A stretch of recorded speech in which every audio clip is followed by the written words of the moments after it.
हमारे बड़े ही प्रिय श्रीधाम वृंदावन के अच्छे कथाकार, सुप्रसिद्ध कथाकार, सरस वाणी के वक्ता श्री अनिरुद्धाचार्य जी महाराज आए। ताली बजाकर स्वागत करो। अरे आज के दिवस की मैं, आज के दिवस की मैं जाऊं बलिहारा, मेरे घर आयो राजा राम जी को प्यारा, मेरे घर आयो राजा राम जी का प्यारा। आज के दिवस की मैं, आज के दिवस की मैं जाऊं बलिहारा, मेरे घर आयो राजा राम जी का प्यारा, मेरे घर आयो राजा राम जी का प्यारा। आज के दिवस की मैं, आज के दिवस की मैं जाऊं बलिहारा, मेरे घर आयो राजा राम जी का प्यारा, मेरे घर आयो राजा राम जी का प्यारा। बोलो द्वारकाधीश भगवान की, जय हो, बोलो वृंदावन बिहारी लाल की, जय हो, श्री गौरी गोपाल भगवान की, जय हो, गौरी गोपाल ठाकुर जी की। जय हो। आप जो है वर्तमान समय में पूरे भारत के एक ऐसे अद्भुत वक्ता हैं जिन्होंने वृद्ध माताओं की सेवा करके पूरे भारत को नई राह दिखलाई है। ऐसे हमारे बड़े ही प्रिय अनुज और सुमधुर वाणी के रसिक श्री धाम वृंदावन के गौरी गोपाल आश्रम के अधिपति श्री अनिरुद्धाचार्य जी महाराज यहीं रायपुर में आपकी कथा थी गुड़ियारी में, जहां पिछले साल हमारी थी, इस साल हमारे भैया की। और देखो हम दोनों भैया, एक आपको हम बता चुके पहली बार, लेकिन तुम लोगों को बता दें, हम दोनों भाई बुंदेलखंड के ही हैं। हाँ, लेकिन अब ये वृंदावन वाले हो गए, हम बागेश्वर वाले हो गए। लेकिन एक बात और है, वृंदावन में भी वाह है और बागेश्वर में भी वाह है, राशि सेम ही है। वहां बांके बिहारी हैं तो यहां बालाजी हैं। ऐसे जो है आचार्य श्री आज कथा में आए हैं। निश्चित रूप से हमको अतीव प्रसन्नता पहुंची और हम भी कथा में गए थे। आज आपकी कथा विराम थी, आपको श्री आगे निकलना था, तो हमको खबर लगी तो हम भी कथा में गुड़ियारी में गए थे। अब आप पधार गए, खूब खूब व्यासपीठ से साधुवाद। इनको किसी की नजर ना लगे। विराजे 26 की 27 तारीख को, क्षमा करना, 26 तो कल ही है। आप भी जय जय जय जय। आप तो गरीब ही होगा।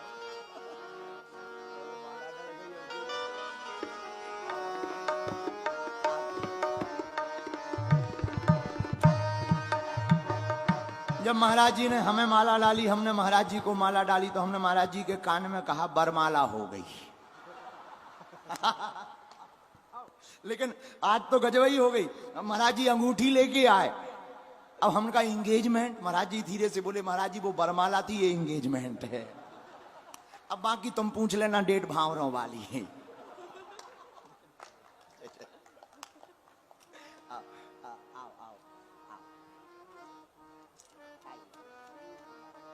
हो?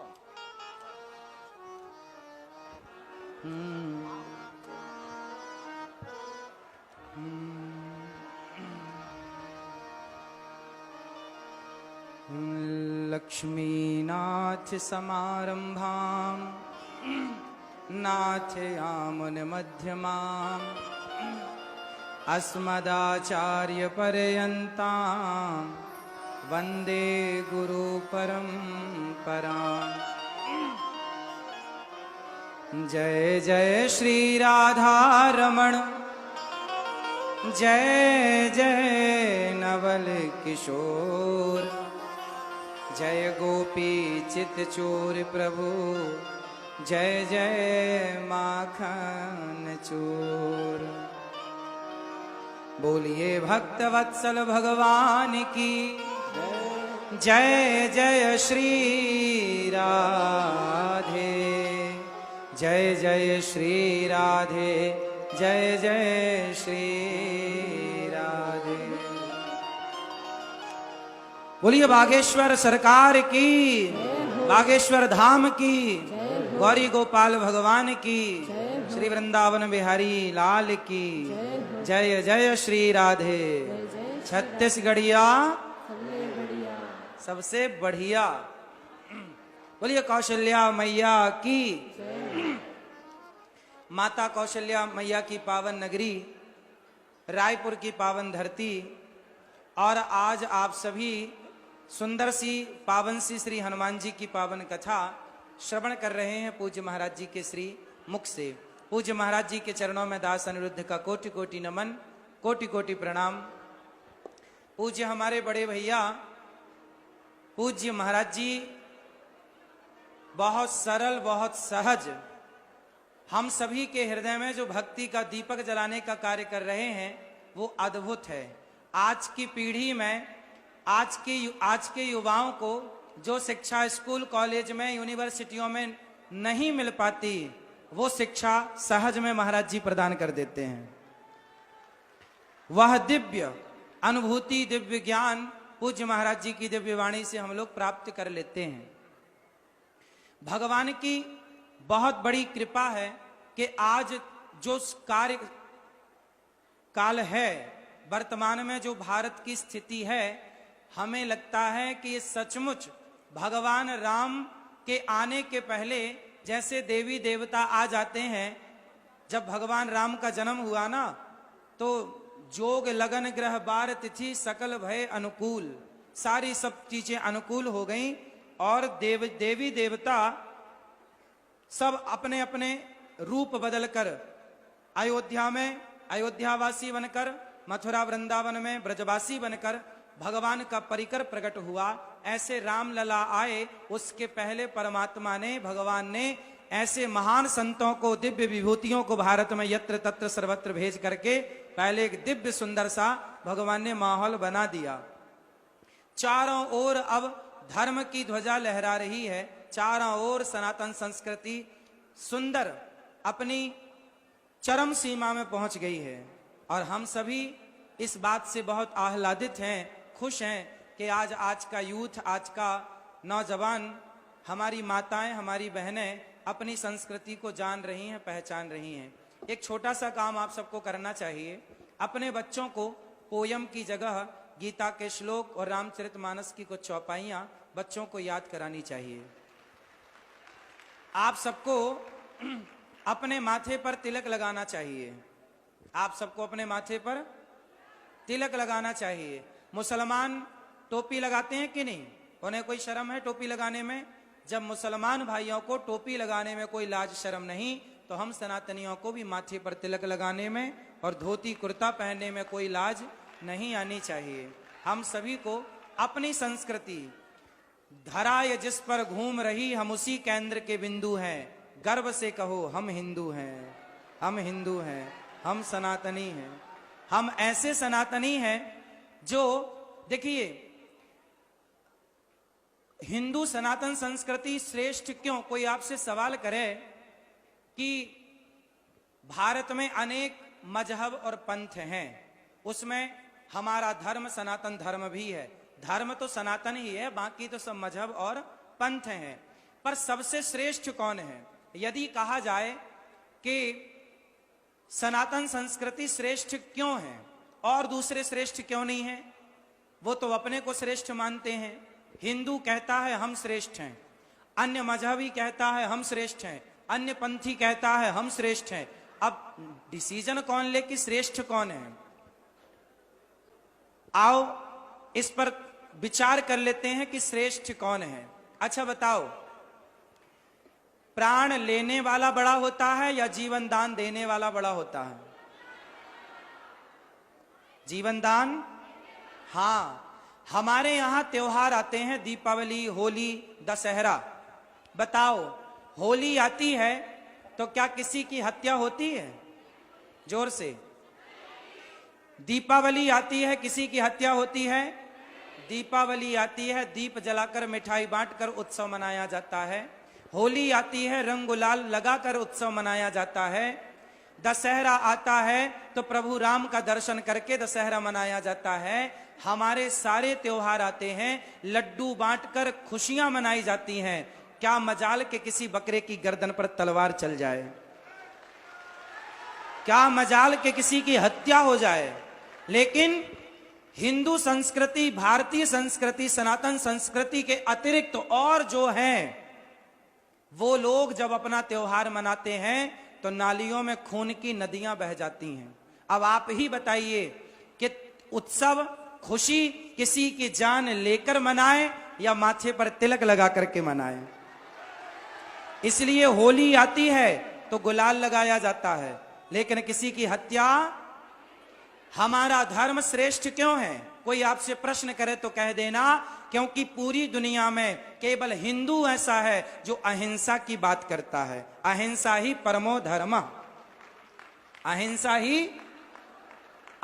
ही परमो धर्म। ये अहिंसा की बात करने वाला पूरी दुनिया में कोई है तो सनातन धर्म में ही अहिंसा की बात होती है। इस धरती पे आप बताइए, हमारे पूज्य महाराज जी सनातन की देश विदेश में जा जाकर के सेवा कर रहे हैं। इनके माध्यम से कितने लोगों की शराब छूट गई, कितने लोगों का मांस छूट गया, कितनों की बिगड़ी जिंदगी बन गई। इन्होंने आज तक केवल ये बताया है कि हमें प्राणों की रक्षा करना है, प्राणों का हरण करना इन्होंने कभी नहीं सिखाया। हमारी संस्कृति, हमारा कोई भी धर्म गुरु, कोई भी संत हमारे को दया पहले सिखाई जाती है। दया धर्म का मूल है, पाप मूल अभिमान, और तुलसी दया न छोड़िए जब तक घट में प्राण। इसलिए आप भी अपने बच्चों को अपने धर्म के बारे में बताओ। अच्छा, आप सनातन धर्म को कितना जानते हैं? आज सबसे बड़ी विडंबना यह है कि हम लोग अपनी संस्कृति को समझना नहीं चाहते, अपने धर्म को समझते नहीं है। अच्छा बताओ, कर्म बड़ा है या धर्म बड़ा है? जोर से। कर्म बड़ा है। कितने लोग इस बात का समर्थन करेंगे कि कर्म बड़ा है? बहुत लोग कह रहे हैं कर्म बड़ा है। चलो, अब धर्म बड़ा है, कितने लोग मानेंगे? ठीक है, बहुत लोग हैं जो धर्म को बड़ा मान रहे हैं, पर कुछ लोग हैं जो कर्म को भी बड़ा मानते हैं। अच्छा, कर्म, यदि आप कहते हैं जी कर्म बड़ा है, क्योंकि आपने ट्रक के पीछे लिखा तो पढ़ा होगा कर्म ही पूजा है, और ये बात ट्रकों के पीछे लिखी रहती है क्योंकि अधूरा है ना।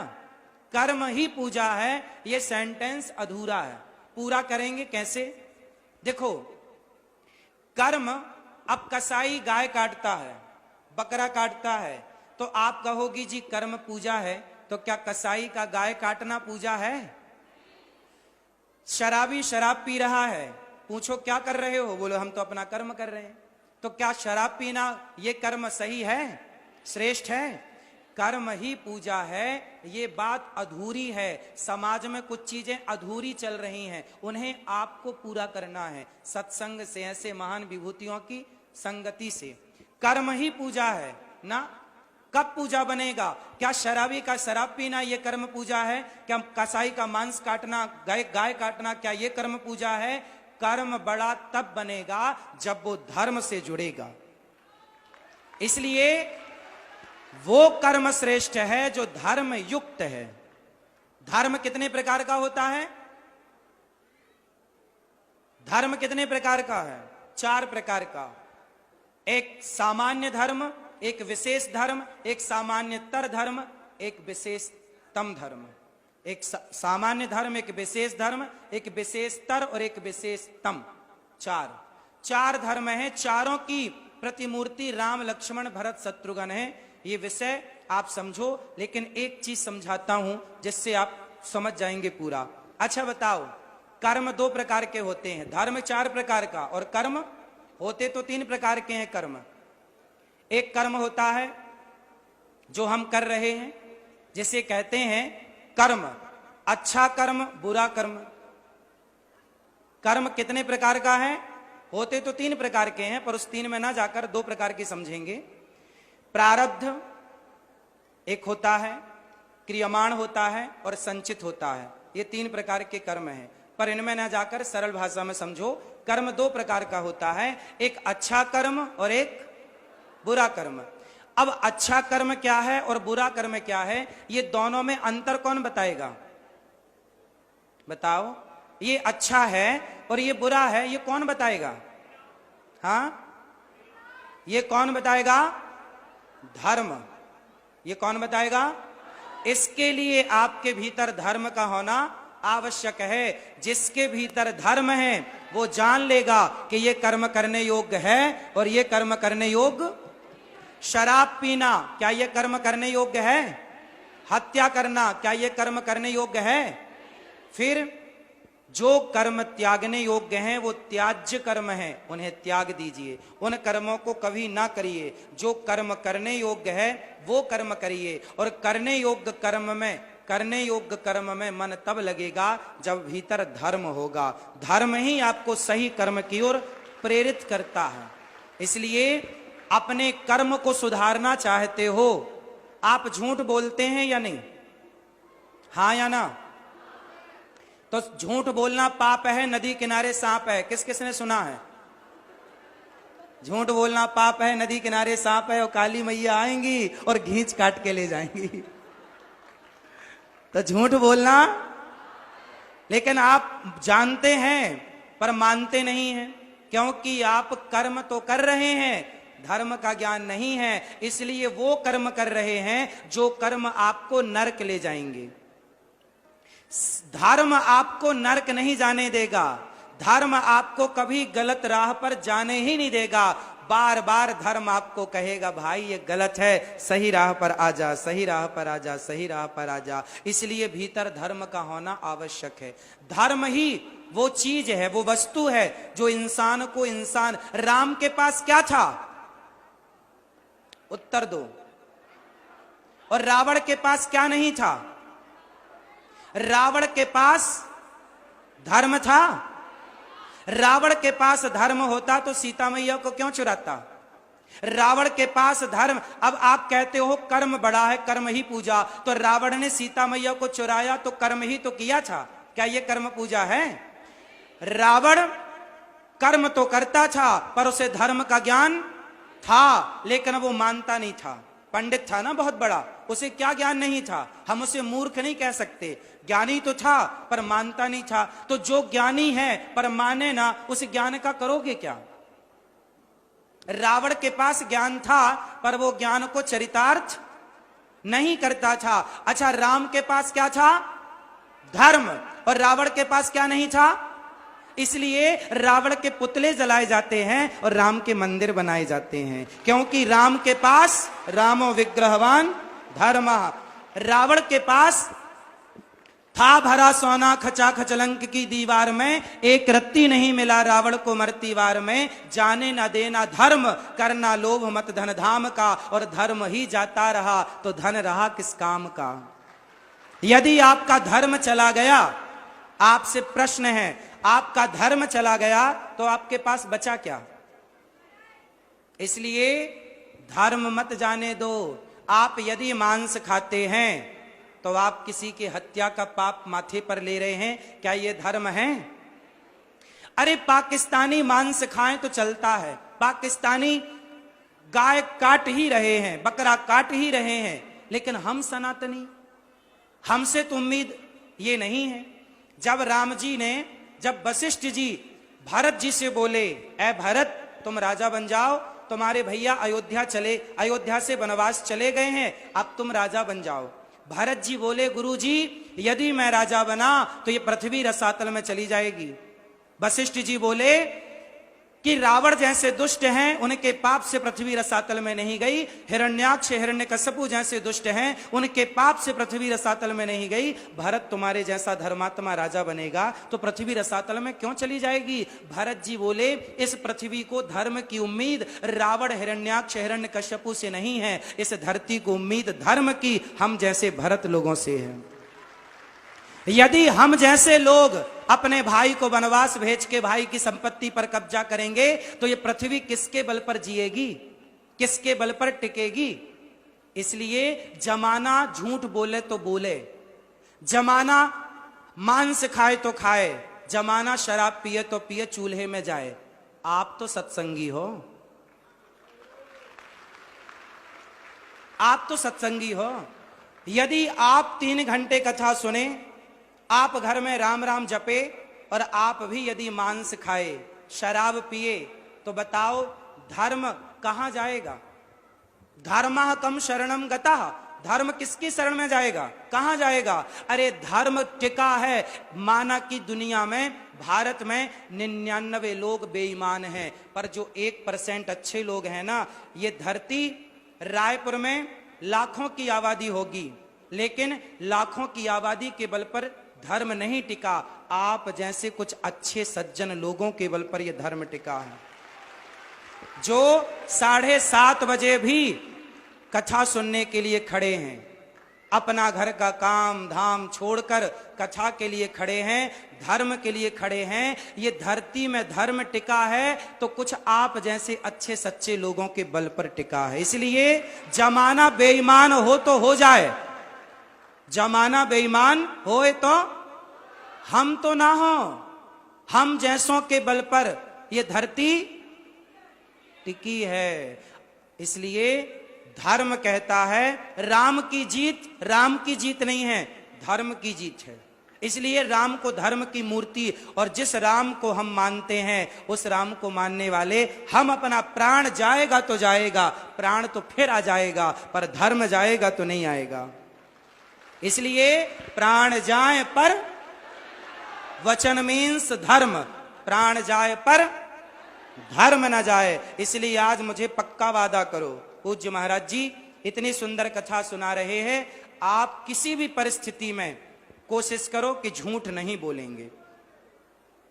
किसी भी परिस्थिति में भूखे मरेंगे तो मरेंगे, पर मांस नहीं खाएंगे। आप मांस तो वैसे भी नहीं खाते होंगे, फिर भी मत खाइएगा। खाता भी कोई हो तो मांस नहीं। शराब लोग पिए तो पिए, आप मत पीजिएगा, क्योंकि जिम्मेदारी किसकी है? आपकी। क्योंकि धर्म को लेकर चलने वाले कौन हैं? आप। इसलिए आपकी ज्यादा जिम्मेदारी है। तो जिम्मेदार बनेंगे ना? यदि आप जिम्मेदार बनेंगे तब फिर और मजा आएगा ये कहने में कि छत्तीसगढ़िया, जब सबसे बढ़िया और बन जाओगे, मांसाहार, शराब बिकनी ही नहीं चाहिए छत्तीसगढ़ में, मांस बिकना ही नहीं चाहिए छत्तीसगढ़ में, तब और मजा आएगा ये कहने में कि छत्तीसगढ़िया। तो आप कितने लोग बात से सहमत हैं कि प्राण जाए पर? राम के पास क्या था और रावण के पास क्या नहीं था? हाँ, तो आपके पास क्या होगा? पैसा कम है चलेगा, पैसा तो बादशाह के पास भी बहुत होता है, पर धर्म नहीं होता। लेकिन घास की झोपड़ी में एक पतिव्रता नारी, जिसके पास खाने को रोटी ना हो, पर वो फटी साड़ी पर हो, पर वो पतिव्रता नारी ऐसी है। माता अनुसुईया झोपड़ी में रहती थी, पर ऐसी थी कि वो ब्रह्मा विष्णु महेश को बच्चा बना करके अपना दूध पिलाया। ये है धर्म। यदि आप धर्म के राह पर हैं तो ब्रह्मा विष्णु महेश भी बच्चा बन के दूध पीते हैं माता अनुसुईया का। और यदि आप धर्म के रास्ते से खिसक गए तो सोने की लंका में भी आग लग जाएगी। इसलिए जाने ना देना धर्म, करना लोभ मत धन धाम का, और धर्म ही जाता रहा तो धन रहा किस काम का। हमारे महाराज जी देखो, दिन भर आपकी सेवा करते हैं, सुबह जागते से लेकर 12-12 बज जाता है सोने में। कब खाते हैं, कब पीते हैं, कब ना कोई अपने लिए, इनकी जिंदगी अपने लिए नहीं है, इनका अपना कोई सुख नहीं है। संतों का अपना कोई सुख नहीं होता, समाज का सुख ही संतों का सुख होता है। आपसे मिलना, दरबार लगाकर आपकी बातें सुनना, आपकी बातें सुन करके आपको समाधान देना, आपके लिए ही संत जीता है। इनके अपने कोई सुख नहीं है। आप तो कितने बढ़िया कपड़े पहनते हो, महाराज जी देखो बिल्कुल सिंपल सादे कपड़े पहनते हैं। आपकी जिंदगी लग्जरी है, महाराज जी की जिंदगी सादी है, वो सिंपल जीवन है। भक्त ने कहा हमें मिलना है, ठीक है मिल लो। आपकी इच्छाओं के लिए संतों ने बलिदान दिए हैं, आपकी खुशियों के लिए कि हमारा भारत, हमारी संस्कृति, अखंड भारत का सपना, हिंदू राष्ट्र का सपना देखते हो ना, तो हिंदू राष्ट्र का सपना तब साकार होगा, तब साकार होगा जब आपका बच्चा, कोई संत, अभी कोई संत जाता है ना तो आप अपने बच्चे से बोलते बेटा पोयम सुना, पोयम पोयम ना, तब हिंदू राष्ट्र बनेगा जब कोई आपके घर आए और आप अपने बच्चे को कहो, फूफा जी आए, मौसा जी आए, दादी आई, मामी आई, चाची आई, तो आप अपने बच्चे से कहो बेटा चलो दादी को, नानी को, चाची को भगवद गीता के 5 श्लोक सुनाओ चलो। जब आपके बच्चे गीता के श्लोक सुनाने लग जाएंगे, रामचरितमानस की चौपाइयां सुनाने लग जाएंगे, कल 26 जनवरी है, 26 जनवरी में हम राष्ट्रगान गाते हैं, देश के लिए गीत गाते हैं, हमें भगवद गीता भी गाना चाहिए, हमें रामचरितमानस की चौपाइयां भी गाना चाहिए। और गीता केवल अदालतों में ना हो कि हम गीता पर हाथ रख के कसम खाते हैं, जो कहेंगे, सच के सिवा कुछ नहीं कहेंगे। जो गीता सुना नहीं, जाना नहीं, समझा नहीं, वो कितना झूठ बोलेगा गीता पे हाथ रख के भी। इसलिए गीता को अदालतों की जरूरत नहीं है, गीता को बस्तों में, बच्चों के बस्तों बैग में जाने की जरूरत है, स्कूल में सिलेबस में पढ़ाने की जरूरत है। यदि बच्चे गीता पढ़ेंगे तो अदालत कोर्ट कचहरी तक जाने की संभावना ही खत्म हो जाएंगी। यदि हिंदू राष्ट्र चाहते हो तो अपने बच्चों को गीता पढ़ाओ, और केवल पढ़ाओ ना, गीता जियो, अर्थात गीता के राह पर चलो, रामचरितमानस के राह पर चलो, प्रभु राम के राह पर चलो। ऐसे आप सभी महान भक्तों को, आप सभी भक्त हैं ना, 7:30 बजे भी आप लोग देखिए यहाँ कथा सुनने के लिए आए। आप जैसे महान भक्तों की चरण धूलि उठाकर ये दास अनिरुद्ध अपने माथे पर लगाता है, आप सबको बारंबार प्रणाम करता है। सबको जय श्रीमन नारायण, जय श्री कृष्णा। समय बहुत लिया है, पूज्य महाराज जी के चरणों में बारंबार प्रणाम। आपकी चरण रज माथे से लगाता हुआ ये दास अपने आप को कृतार्थ करता है। सबको जय श्रीमन नारायण, जय श्री कृष्णा, राधे राधे। पूज्य बागेश्वर धाम सरकार की, बागेश्वर धाम सरकार की, बालाजी सरकार की, पूज्य श्री धीरेन्द्र जी महाराज की, धीरेन्द्र कृष्ण शास्त्री जी महाराज की। महाराज जी को बारंबार प्रणाम, आपकी चरण रज को प्रणाम, और आपको निमंत्रण गौरी गोपाल आने का। कब आएंगे? शीघ्र। कब आएंगे? बस आएंगे, वचन दे दें तो मुकर न जाए, इसलिए अब जब भी वृंदावन आएंगे गौरी गोपाल। वाह, महाराज जी वादा किए हैं, अब जो वादा किया वो निभाना पड़ेगा। अब महाराज जी ने बोला है कि जब वृंदावन आएंगे तो गौरी गोपाल जरूर आएंगे। आपके श्री चरणों में आपकी सुंदर सी मुस्कान बनी रहे, और पूज्य महाराज जी को किसी की नजर, आप यूं ही सदा खुश रहो, ये दुआ है हमारी। राधे राधे। आप सभी को बारंबार नमन। राधे। हमारे बसंत भैया के लिए सुंदर तालियां। बसंत अग्रवाल जी, इन्होंने बहुत सुंदर आयोजन, देखिए एक तरफ हमारे भैया कृष्णा भैया हैं जिन्होंने रायपुर को वृंदावन बना दिया, और एक हमारे बसंत भैया हैं जिन्होंने रायपुर को अयोध्या जी बना दिया। एक तरफ वृंदावन, एक तरफ अयोध्या जी, एक तरफ हनुमान जी की कथा, प्रभु राम की कथा, और एक तरफ भगवान श्री कृष्ण की कथा। आप लोग भले अयोध्या जी नहीं गए, लेकिन अयोध्या वृंदावन दोनों रायपुर आ गए। जय हो। श्री सीताराम भगवान की, बागेश्वर हनुमान जी महाराज की।